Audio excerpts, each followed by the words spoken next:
Sa halip na bumuo ng masayang kinabukasan, isang 21 anyos na mister ang nahaharap ngayon sa masalimuot na kinabukasan sa kulungan.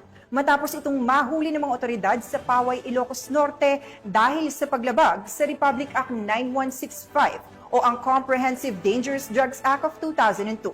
Police Corporal J.R. Del Mendo sa report.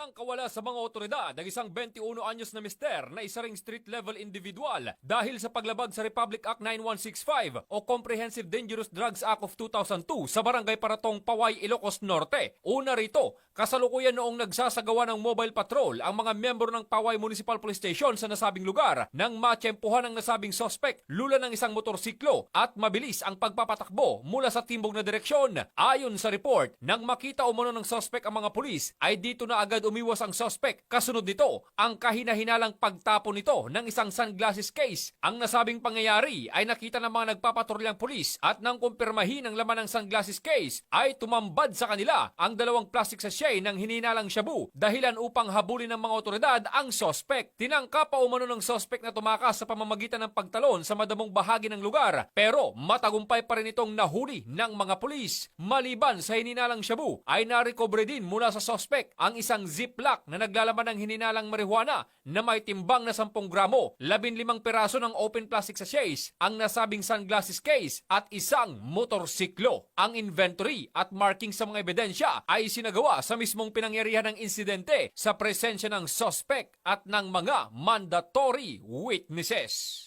Mula dito sa Ilocos Region, ako ang inyong PNN correspondent, Police Corporal J.R. Del Mendo, alagad ng batas, tagataguyod ng Balitang Pulis.